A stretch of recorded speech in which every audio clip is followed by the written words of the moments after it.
নমস্কার। নাগরিকত্ব আইন চালু হয়ে গেছে গত 11ই মার্চ। এ সংক্রান্ত বিধিটিও কেন্দ্রীয় স্বরাষ্ট্রমন্ত্রী মাননীয় অমিত শাহজির দপ্তর থেকে বিজ্ঞাপিত হয়েছে। তো এই যে সিএএ এটা চালু হয়ে যাওয়ার পরেতে কিভাবে আমাদের বাংলাদেশ থেকে আসা উদ্বাস্তু শরণার্থীরা তারা এখানে এসে আবেদন করবেন এবং নাগরিকত্বের সার্টিফিকেট পাবেন তা নিয়ে নানা ধরনের প্রশ্ন চলছে। ইতিমধ্যেই যারা হিন্দু উদ্বাস্তু বাঙালি বিরোধী, যারা চায় না যে তারা নাগরিকত্ব পান, তারা নানা ধরনের উস্কানি দিতে শুরু করেছেন। তারা বলতে শুরু করেছেন যে আবেদন করলেই বাকি সমস্ত সুবিধা বন্ধ হয়ে যাবে। তারা বলতে শুরু করেছেন যে এসবের কোনো মানে হয় না, তোমরা তো ইতিমধ্যেই নাগরিক আছো, ইত্যাদি নানান কথা।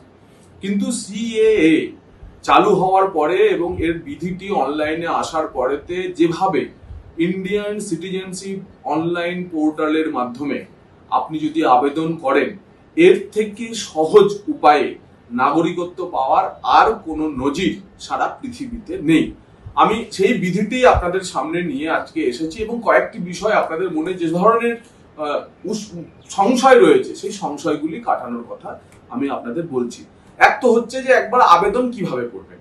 আবেদন করার জন্য Indian citizenship online portal .nic.in এই পোর্টালে গিয়ে আপনাকে মোবাইলের ওটিপির মাধ্যমে, আপনারা জানেন ইতিমধ্যে আপনারা ফ্লিপকার্ট, অ্যামাজন ইত্যাদি থেকে নানা ধরনের জিনিসপত্র কেনেন, অনলাইন পারচেজ করেন, সর্বত্র আপনাদের এই মোবাইলের ওটিপি দিয়ে আপনাদের হচ্ছে যে জিনিসপত্র কিনতে হয়। আপনারা এতে অভ্যস্ত হয়ে আছেন। ঠিক একইভাবে এই পোর্টালে গিয়েও একইভাবে আপনাদেরকে প্রথম যেটা হচ্ছে রেজিস্ট্রেশন করতে হবে এবং এই রেজিস্ট্রেশন আপনার মোবাইল দেওয়ার পরেতে আপনাকে কিছু প্রশ্ন করা হবে। সেই প্রশ্নগুলি খুব সাধারণ কিছু প্রশ্ন এবং কি পরিপ্রেক্ষিতে আপনি ভারতের নাগরিকত্ব চাইছেন তা আপনাকে জানতে চাওয়া হবে। কারণ এই বিধিতে 6-7 রকমের ফর্ম রয়েছে। এই 6-7 রকমের ফর্মটা কোনটা ঠিক আপনার জন্য অ্যাপ্লিকেবল হবে, অর্থাৎ কোনটা ঠিক কোন ফর্মটা আপনাকে পূরণ করতে হবে তার জন্য কিছু প্রশ্ন করা হবে। সেটি জমা দেওয়ার সঙ্গে সঙ্গে আপনাকে নির্দিষ্ট ফর্ম চলে আসবে। দেখুন, একটি কথা বলে রাখি যে আমাদের এই যে নাগরিকত্ব দেওয়ার যে ফর্ম, সেই ফর্মগুলির মধ্যে একটি যেমন আছে রেজিস্ট্রেশন, অর্থাৎ আমি নাগরিক হিসেবে নথিভুক্ত হব। দ্বিতীয়, ন্যাচারালাইজেশনের সার্টিফিকেট। এই ন্যাচারালাইজেশনের সার্টিফিকেটটাই হচ্ছে উদ্বাস্তু হিন্দু শরণার্থী বাঙালিদের জন্য সর্বত্র প্রযোজ্য হবে, সবচেয়ে বেশি প্রযোজ্য হবে।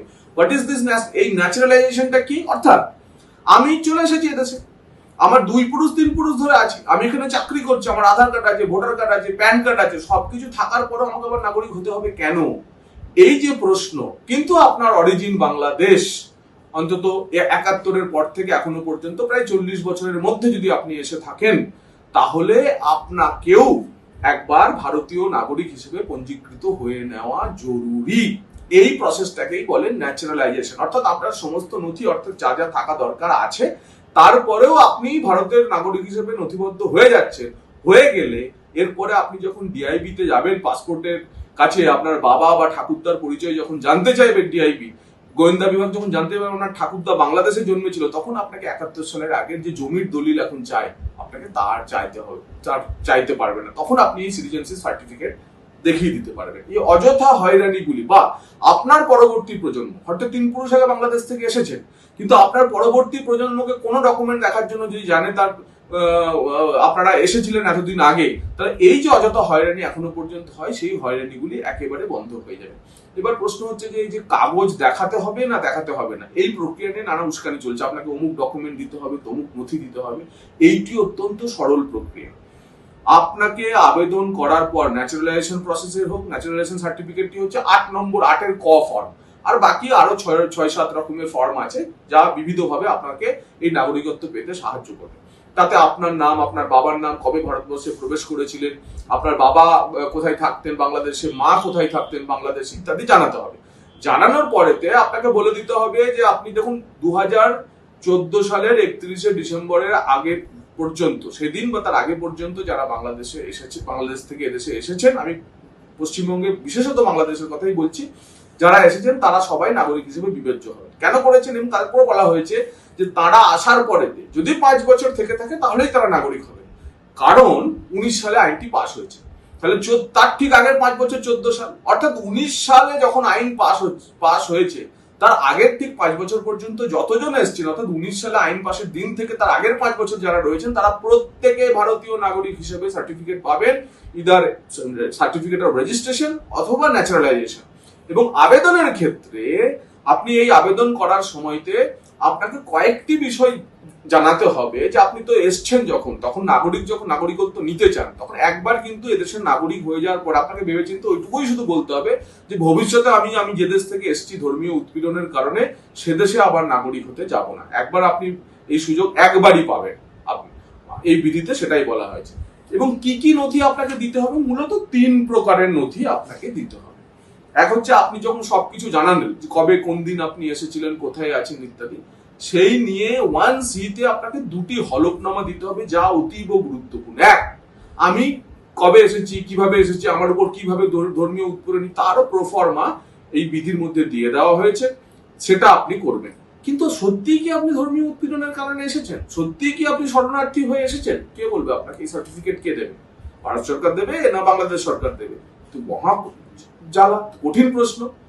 এই যে ধরুন আপনি মতুয়া মহাসংঘের মতো সংস্থা আছে, ধরুন আপনি নমশূদ্রদের কোনো সংস্থা আছে, ভারত সেবাশ্রম সংঘ আছে, বিশ্ব হিন্দু পরিষদ আছে, এরকম অনেক ধরনের সংস্থা আছে যারা উদ্বাস্তু বাঙালিদের নিয়ে কাজ করেন। তাদের কোনো কমিউনিটি লিডার বা তাদের কোনো প্রতিষ্ঠানের পক্ষ থেকে আপনার এই ক্যারেক্টার সার্টিফিকেট দেওয়া হবে।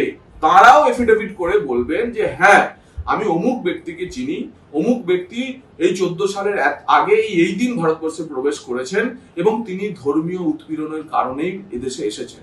এই সার্টিফিকেট এবং আপনার হলফনামাটি হচ্ছে সবচেয়ে গুরুত্বপূর্ণ নথি। এর সঙ্গে আপনার নাগরিকত্ব পাওয়া আরো সহজ হয়ে যাবে। আরো 2 প্রকারের আপনি যদি নথি দিতে পারেন। এক, আপনি যে বাংলাদেশ থেকে এসেছিলেন, যে বাংলাদেশ থেকে আসার সময় আপনার আগের প্রজন্ম, অর্থাৎ আপনার বাবা মা, তার আগের প্রজন্ম, আপনার ঠাকুরদার কোনো না কোনো নথি তো আপনাদের কাছে আছে। সেই সময়কার পাসপোর্ট, সেই সময়কার হাউস রেন্ট, সেই সময়কার কোনো ট্রেড লাইসেন্স, সেই সময়কার কোনো জন্ম মৃত্যু সার্টিফিকেট, সেই সময়কার কোনো, যা শিডিউল এ তে বলে দেওয়া আছে। এই যে শিডিউল এর যে সার্টিফিকেট, স্কুল সার্টিফিকেট, যে আপনার ঠাকুরদা বাংলাদেশের কোনো স্কুলে পড়তেন, তো সেই স্কুলের মাধ্যমিক পাশের একটি সার্টিফিকেট রয়েছে, ম্যাট্রিকুলেশন পাশের সার্টিফিকেট রয়েছে। এই ধরনের কোনো একটি নথি দেখাতে পারলেই প্রমাণ হবে যে না, আপনার সঙ্গে বাংলাদেশের যোগসূত্র ছিল। দ্বিতীয়ত হচ্ছে এই ন্যাচারালাইজেশনের প্রক্রিয়াতে আপনাকে ফর্ম বি তে আর একটা সার্টিফিকেট দিতে হবে, আপনি যে ভারতবর্ষে রয়েছে, এই ভারতবর্ষে থাকার কোনো একটি সার্টিফিকেট। এবং তাতে আপনি যদি আধার কার্ড করিয়ে থাকেন আধার কার্ড, আপনার যদি ভোটার কার্ড হয়ে থাকে ভোটার কার্ড, আপনি যদি কোনো কোথাও চাকরি করেন সেই চাকরির শংসাপত্র, আপনি যদি কোনো ব্যবসা করেন সেই ব্যবসার ট্রেড লাইসেন্স, অর্থাৎ এখন যে আপনি ভারতবর্ষে রয়েছেন, ভারতবর্ষে থাকার কোনো একটি নথি আপনাকে জমা দিতে হবে। আচ্ছা, আপনি একটা দেশের নাগরিক হতে চলেছেন, ভারত সরকার আপনাকে সেই নাগরিকত্ব সার্টিফিকেট দেবে, তো তাতে তো এই দুটো জিনিস একটু জিজ্ঞাসা করবে যে আপনি যে চলে এসেছেন। এবং ভাবুন, যেটা জিজ্ঞাসা করার কথা, আপনার বাংলাদেশের পাসপোর্ট ছিল কি ছিল না, বলেছে পাসপোর্ট থাকলে দিন, পাসপোর্ট না থাকলেও চলবে, পাসপোর্ট না থাকলেও চলবে। এর পরেও আরো 20-22টি ডকুমেন্ট আছে, তার মধ্যে যে কোনো একটি আপনি দিতে পারেন।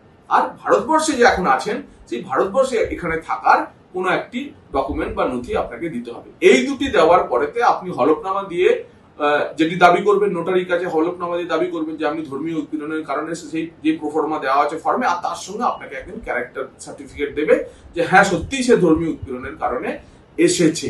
এই হচ্ছে নথি লাগবে। এই নথির পরিপ্রেক্ষিতে আপনাকে ডিএলসি অর্থাৎ ডিস্ট্রিক্ট লেভেল যে টিম তৈরি হয়েছে, যে অফিসার তৈরি হয়েছে, ডেজিগনেটেড অফিসার তৈরি করে দিয়েছেন এমএইচএ, করে দেবেন এমএইচএ। এতদিন পর্যন্ত এই পুরো ক্ষমতা ছিল জেলা শাসকের হাতে, কিন্তু এই বিধিতে বদলে দেওয়া হয়েছে যে একটা জেলা স্তরের কমিটির হাতে, ডেজিগনেটেড অফিসারদের হাতে এমএইচএ ক্ষমতা দেবে। আপনি জানেন যে পশ্চিমবঙ্গের জেলা শাসকেরা, আপনারা যারা হিন্দু উদ্বাস্তু বাঙালি আছে, সরকারটাই হিন্দু উদ্বাস্তু বাঙালির বিরোধী সরকার, তারা কখনোই এই সার্টিফিকেট দিত না। সেই জন্য অমিত শাহ যে একটা নির্দিষ্ট টিম তৈরি করে দিয়েছে, তাদের হাতে ক্ষমতা দিয়ে দেবেন। তারা আপনাদেরকে একবার আপনি অনলাইনে এই নথিগুলি জমা দেওয়ার পরেতে আপনি সঙ্গে সঙ্গে অ্যাকনলেজমেন্ট সার্টিফিকেট পেয়ে যাবেন, আপনি যে জমা করেছেন। তারপরে আপনাকে একদিন ডেকে পাঠাবেন এবং আপনার নথি আপনি যখন সামনে সশরীরে দেখাবেন যে এই আমার নথি, আপনার নথি মিলে গেলে সঙ্গে সঙ্গে হচ্ছে আপনাকে সিটিজেনশিপের ওথ অর্থাৎ শপথ বাক্য পাঠ করাবে। যে শপথ বাক্য আমাদের মন্ত্রীরা কার্যত শপথ গ্রহণের সময় নেয়, আমাদের সংবিধানের প্রতি শ্রদ্ধা রেখে কার্যত একই ধরনের শপথ বাক্য আপনাকে পাঠ করাতে হবে যে আমি ভারতবর্ষের নাগরিক হলাম, ভারতবর্ষের সংবিধানের প্রতি আমি পূর্ণ আস্থা শ্রদ্ধা রেখে আমি এরপর থেকে ভারতে থাকবো। এই শপথ বাক্য পাঠ করানোর পরেতে আপনাকে ঠিক ডিজিটালি যেমন অ্যাকনলেজমেন্ট পেয়েছিলেন, ঠিক তেমনি ডিজিটালি আপনি একটা সার্টিফিকেট পেয়ে যাবেন। সেই হয়ে গেল আপনার রেজিস্ট্রেশন বা ন্যাচারালাইজেশনের সার্টিফিকেট। যদি আপনি বলেন না আমি হাতে হাতে নিতে চাই, তাহলে আপনি যখন ফর্ম ফিল আপ করবেন তখনই ওখানে লেখা থাকবে যে আপনি হাতে হাতে নেওয়া অর্থাৎ ink certificate, ink sign certificate অর্থাৎ কালিতে সাইন করা সার্টিফিকেট, ডিজিটাল সার্টিফিকেট না নিয়ে নিতে চান, তাহলে তখন আপনাকে আবার একটা নির্দিষ্ট দিনে, যেদিন আপনাকে ওই ডেজিগনেটেড অফিসার আসতে বলবেন জেলা স্তরে, তার কাছে গিয়ে আপনাকে ওই হাতে সই করা সার্টিফিকেট নিয়ে আসতে হবে। আপনার মনে বড় প্রশ্ন নিশ্চয় আছে, আচ্ছা আমার নথিগুলি যদি ঠিকমতো না মেলে এরপর কি হবে? তাহলে কি আর আমার শপথ বাক্য হলো না? তাহলে কি আমি আর সার্টিফিকেট পেলাম না? না, কারোর নাগরিকত্ব এভাবে যদি আপনার নথির কারণে আটকে যায় তার মানে চলে যাবে না। ডেজিগনেটেড যে অফিসাররা থাকবেন কেন্দ্রীয় স্বরাষ্ট্র মন্ত্রকের অধীনে, তাদের কাজ হলো আপনাকে সার্টিফিকেট দেওয়া। এই পুরো আইন হচ্ছে নাগরিকত্ব দেওয়ার আইন, নাগরিকত্ব কেড়ে নেওয়ার আইন নাই। কিন্তু আপনার কোনো নথিপত্রে বা আপনার হলফনামাটা একটু ভুল হয়েছে, আপনাকে যে তিনি ক্যারেক্টার সার্টিফিকেট দিয়েছেন তিনি কিছু ভুল করেছেন, তার ফলে তখন কি হবে? সেক্ষেত্রে ওই ডেজিগনেটেড অফিসার একটা স্টেট লেভেলে, রাজ্য স্তরের এমপাওয়ার্ড কমিটি হবে, সেই এমপাওয়ার্ড কমিটির কাছে আপনার দরখাস্তটি পাঠিয়ে দেবে। এবার এই এমপাওয়ার্ড কমিটি বাকি আরো নানান দিক বিবেচনা করে তারা সিদ্ধান্ত নেবেন যে আপনার নথি ঠিক কিনা এবং আপনি সঠিক কথা বলছেন কিনা। আপনার নথিতে যদি সবকিছু ঠিকঠাক থাকে এবং তাদের যদি মনে হয়, তাদের কনসিডার্ড ভিউতে যদি মনে হয় যে আপনি সত্যিই ধর্মীয় উৎপীড়নের কারণে এসেছেন, তাহলে জেলা স্তরে যদি আপনার নথিটি দিয়ে ওখানে শপথ গ্রহণ সম্পন্ন না হয়, তাহলে রাজ্য স্তরের এমপাওয়ার্ড কমিটি আপনাকে সেই সুবিধা দেবে। ফলে এই যে কাগজ দেখালে পরে সমস্ত কিছু বাদ চলে যাবে, অন্য সুবিধা পাওয়া যাবে না, এগুলো একেবারে মিথ্যে কথা। এবং এই হিন্দু উদ্বাস্তু বাঙালি, তাদের থেকে যে রেফিউজি তকমা নরেন্দ্র মোদীজি এবং অমিত শাহজি তুলে দিতে চাইছেন, তাদেরকে চিরস্তরে বুকে টেনে নিয়ে ভারতবর্ষের নাগরিক বানাতে চাইছেন, তা যাতে না করতে পারেন তার জন্য তারা এই কথা বলছেন। এবার আপনাদের প্রশ্ন, আপনাদের কাছে একটা জিনিস আমি আরো একটু খোলসা করে বলে দিতে চাই যে আমরা যদি না করি, এসেছি আমরা বাংলাদেশ থেকে, এখানে চাকরি বাকরি করি, বসবাস করি, কিন্তু আমরা যদি নাগরিকত্ব না নিই, কি এসে গেল? না, কিছুই এসে যায় না। আপনি থাকবেন, কিন্তু একটা ঘটনা আপনাদের শুধু স্মরণ করিয়ে দিই যে এখনকার যে ব্যবস্থা, এই ব্যবস্থাতে আপনার আধার কার্ড আছে, ভোটার কার্ড আছে, জন্ম মৃত্যু সার্টিফিকেট আছে, আপনি কবে বাংলাদেশ থেকে এসেছেন, এদেশের আদৌ বসবাসকারী কিনা, তা কিন্তু ভারত সরকার চাইলে জানতে পারে। কিভাবে জানতে পারে? এই দেখুন, সম্প্রতি একটি বিতর্ক হলো আধার কার্ডের ডিঅ্যাক্টিভেশন হওয়া নিয়ে। আপনাদের জানিয়ে রাখি, পশ্চিমবঙ্গে গত 10 বছরে 91,000 এমন আধার কার্ড, যারা বাংলাদেশ থেকে ওপার থেকে এসেছিলেন কোনো না কোনো ভাবে, কাগজ নিয়ে বা কাগজ ছাড়া, এমন লোক এখানে এসে আধার বানিয়েছিলেন, এমন 91,000 আধার কার্ড নিয়ে প্রশ্ন উঠেছিল। ভারতীয় অভিবাসন দপ্তর এই আধার কার্ডগুলি সন্দেহজনক বলে মনে করেছিল বলে তাদেরকে সাময়িক ডিঅ্যাক্টিভেট করে দেওয়া হয়েছিল। কিন্তু যেহেতু সিএএ আসার ফলেতে তার আর এখন কোনো অবস্থানগত মূল্য নেই, তার কারণ হচ্ছে সেগুলি আবার চালু হয়েছে। কিন্তু দেখুন, আপনি যদি নাগরিক হতেন তাহলে তো আপনার এই আধার কার্ড নিয়ে কোনো প্রশ্ন উঠতো না। এই যে 91,000 আধার কার্ড, যাদের আধার কার্ড নিয়ে সমস্যা তৈরি হলো, তারা কেউ কিন্তু এসে বলেননি, সবাই বলেছেন আমাদের আধার কার্ড কেন ডিঅ্যাক্টিভেটেড হলো, কিন্তু কেউ বলেননি আমি বাংলাদেশ থেকে আসিনি। তাই আপনি বাংলাদেশ থেকে এলে Aadhaar card, voter card, PAN card, এখানকার সরকারি চাকরি সবকিছু করতে পারেন, কিন্তু মনে রাখবেন যে নাগরিক না হলে, দেশের নাগরিকত্ব না পেলে কখনো না কখনো কোনো না কোনো সমস্যা হয়তো আপনাকে পড়তে হতে পারে। তাই এক অনন্য সুযোগ, একবারের জন্য এই সুযোগ আমাদের প্রধানমন্ত্রী নরেন্দ্র মোদীজি এবং অমিত শাহজি দিয়েছেন। সেই সুযোগের সদ্ব্যবহার করুন। ইন্ডিয়ান সিটিজেনশিপ অনলাইন পোর্টালে গিয়ে নাগরিকত্বের ফর্ম ফিল আপ করুন এবং ওই কটি নথি যদি আপনি দেখাতে পারেন, আপনার হলফনামা, আপনার ক্যারেক্টার সার্টিফিকেট, বাংলাদেশে থাকা আপনি বা আপনার যে কোনো প্রজন্মের কোনো একটি নথি এবং বর্তমানে ভারতবর্ষে বসবাস করার কোনো একটি নথি দেখালে, 4টি সামান্য জিনিস আপনি যদি অনলাইনে জমা করেন, আপনার নাগরিকত্ব, ভারত শপথ গ্রহণ, সংবিধানের শপথ নিয়ে আপনি ভারতের নাগরিক হবেন। এবং এ নিয়ে কোনো ধরনের উস্কানির মুখে না পড়ে, আবার একবার বলছি, হিন্দু শরণার্থীদের ধর্মীয় উৎপীড়নের কারণে বাংলাদেশ থেকে এদেশে আসার জন্য এটা শুধুমাত্র নাগরিকত্ব দেওয়ার বিধি, কিন্তু কারোর নাগরিকত্ব কেড়ে নেওয়ার কথা এই বিধিতে বলা নেই। তাই 11ই মার্চ বিধি জারি হওয়ার পরে আজ 14ই মার্চ হয়ে গেল, 3 দিন কেটে গেল।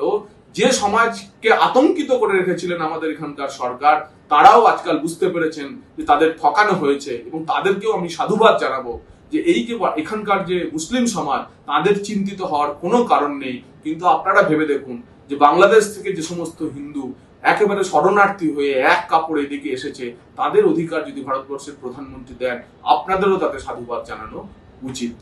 আমার এই সিএএ সম্পর্কিত কয়েকটি যে সংশয়ের বিষয় ছিল তা পরিষ্কার করলাম। আশা করি আপনাদের ভালো লাগবে। যদি ভালো লাগে তাহলে ভিডিওটি বিভিন্ন জায়গায় ছড়িয়ে যে নমশূদ্র মতুয়া থেকে শুরু করে শরণার্থী বাঙালির কাছে পৌঁছে দিন, তাদের সচেতনতা বৃদ্ধি করুন। নমস্কার।